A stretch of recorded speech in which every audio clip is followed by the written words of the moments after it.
Hi, I'm Damon Frank, and you're listening to The Recovered Life Show, and this is an episode of How I Did It. Every episode, I talk with someone in recovery about how they've been able to stay sober.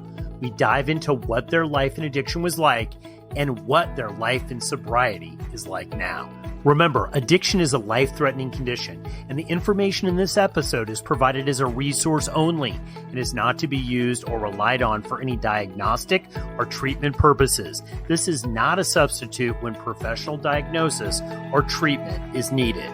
Now, let's jump into the discussion and find out how they did it.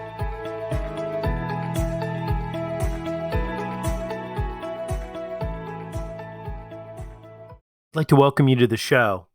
Why don't we start out by introducing yourself, tell us your name, what addiction you suffer from, and how long you've been sober. Yeah, thank you for having me. My name is Amber. I've been sober for about 18 months, a little over that. Primary drugs of choice were stimulants and alcohol. So tell us a little bit about your life growing up. Did you have members of your family that suffered from addiction? Did you identify early on that maybe you were different from your friends and people around you? Maybe you can share a story or an experience or a memory with us about your childhood. Oh, goodness.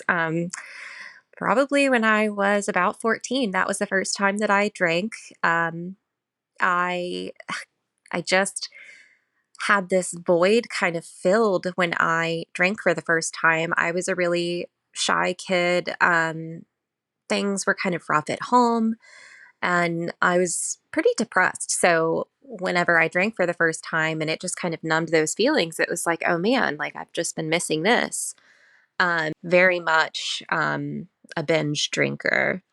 Um, so I mean, I should have known from then that it was an issue, but when I really kind of realized that it was an issue was in my later teens, into my early 20s when I started to have more situations that I would get into where I was kind of putting myself in danger from the amount that I was drinking and being in public and being in vulnerable situations. So tell us a little bit about your life growing up.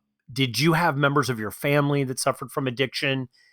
Did you identify early on that maybe you were different from your friends and people around you?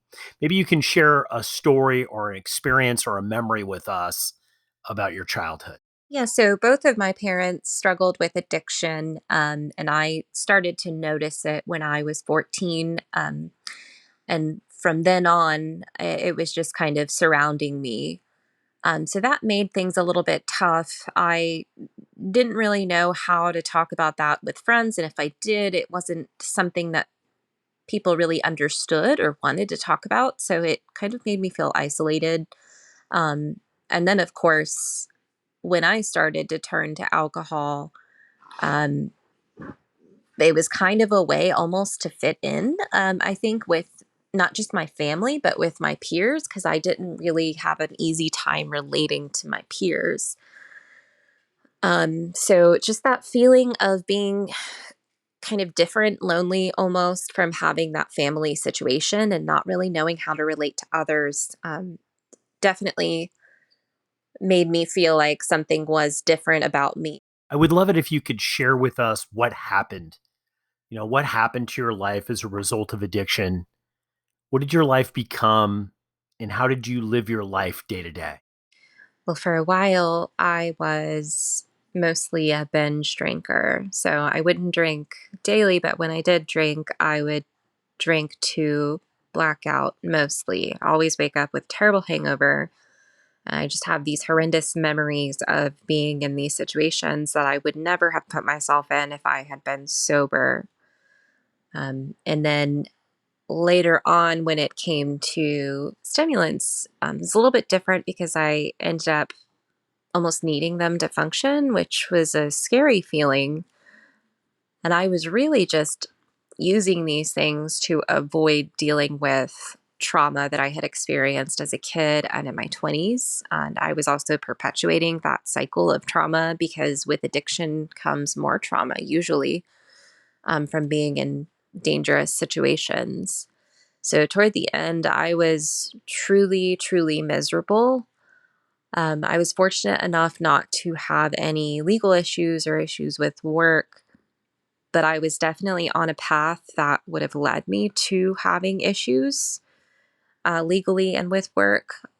I just can only imagine. I'm so glad that I got out when I did. But it was really bad. At the end, I was just struggling. I really was terrified of touching the trauma. Like, I was afraid of dealing with it in therapy or in treatment. And that was really what was holding me back because I wanted to crawl out of my skin all of the time. So I just could not handle what I was feeling. And I didn't have the coping mechanisms at that time to deal with it. So I was just kind of scraping by and trying to make it through toward the end until I kind of hit that point that I knew I needed to get help. So let's go back to your bottom with addiction. What was going through your head the day that you decided to get sober? Did you make a decision? Was it challenging? Tell us what you were feeling and why ultimately you made that decision to try to get sober. This is a tough question because there have been numerous times that I have had bottoms, quote unquote, of sorts, where I ended up getting sober and then would have a period of sobriety and then end up relapsing because I ultimately wasn't getting to the root of the issue, which was my trauma and my PTSD. It wasn't until a couple of years ago that I was formally diagnosed with PTSD. So for a while, I didn't even know I had it. So I was all this time just kind of desperate to feel better. So I would be drinking or using to try and achieve that goal. And then my bottom would be just sort of a horrendous kind of experience where I was in a dangerous situation or something that made me feel a lot of shame or where I caused a rift with a friend or a family member. And then that would prompt me to get sober and have a period of sobriety. But because I wasn't addressing my trauma, I would end up getting to that same point where I would just want to crawl out of my skin and I didn't know how to cope with what I was feeling. I felt like I wasn't safe, and that is what would result in me drinking or using again. So I would say the ultimate kind of bottom was this most recent time that I'd gotten sober, which was when I had sort of a mental health crisis of sorts. I was in a very, very dark place. I had kind of lost the will to try and to take care of myself and to get better. I was kind of not seeing the point in things. And I was at a point where I was not just crawling out of my skin because of the trauma, but also because of the alcohol. So I just at this point was again desperate to feel better and achieve a sense of peace. I was so desperate for a sense of peace. It's something I really never could attain, whether sober or drinking or using. So it's funny because that desperation to feel better was what would end up with me drinking or using, but it ended up being the thing that ultimately got me to this more stable and solid period of sobriety that I have been in. And I think the main difference this time was that I reached a point of acceptance that I needed more substantial help and I needed to do some sort of formal treatment. So I kind of threw my hands up and just went to outpatient treatment. And at the same time, I was doing weekly therapy to address trauma because I knew that that had to be addressed, or else I was not going to last in my sobriety this time. So I think the kind of common denominator across all the times that I have had a bottom, quote unquote,